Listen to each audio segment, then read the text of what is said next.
Assalamualaikum warahmatullahi wabarakatuh. Salam sejahtera untuk kita semua.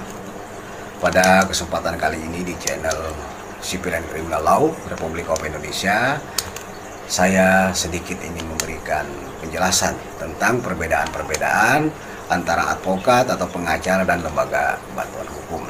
Di sini juga saya tidak bersifat untuk menggurui, merasa bisa, tapi kita saling bertukar pengalaman, berbagi cerita, pendapat, dan ketika ada rekan-rekan, saudara-saudaraku sekalian yang ingin berkomentar, saya persilahkan.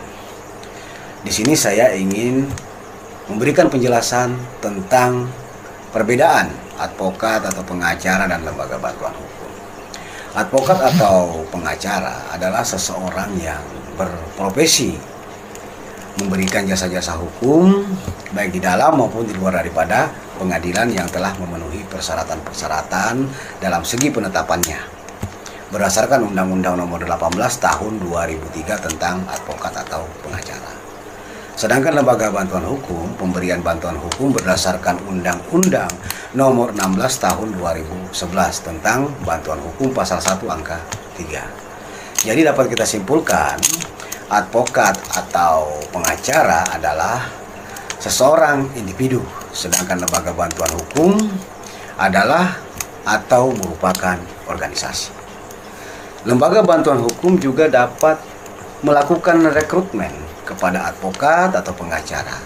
Namun tidak semua advokat atau pengacara bagian daripada pengurus anggota lembaga bantuan hukum.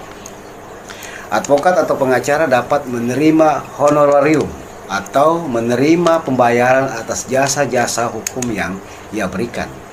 Berbeda dengan lembaga bantuan hukum, memberikan bantuan hukum secara cuma-cuma, tidak menerima atau meminta pembayaran atas jasa-jasa hukum yang ia berikan. Dan apabila ada seseorang pengurus anggota lembaga bantuan hukum yang menerima, meminta pembayaran atas jasa-jasa hukum yang ia berikan, maka akan mendapat sanksi tindak pidana. Selanjutnya, di dalam lembaga bantuan hukum, tentunya dalam pemberian bantuan hukum kita harus dapat memenuhi persyaratan-persyaratan yang telah ditetapkan. Yang pertama, berbadan hukum. Yang kedua, terakreditasi berdasarkan Undang-Undang Nomor 16 Tahun 2011.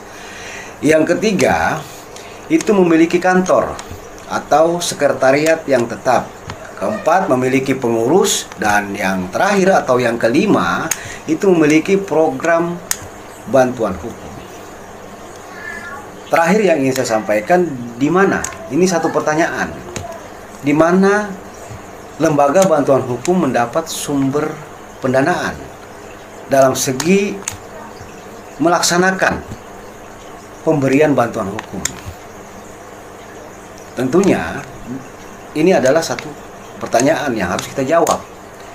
Lembaga bantuan hukum memberikan bantuan hukum, dan apabila telah terrealisasi dalam segi penyelenggaraannya, maka mendapat bantuan sumber pendanaan itu di anggaran pendapatan dan belanja negara.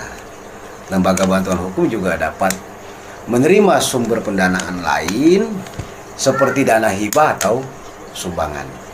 Inilah sedikit yang dapat saya sampaikan tentang perbedaan advokat atau pengacara dengan lembaga bantuan hukum.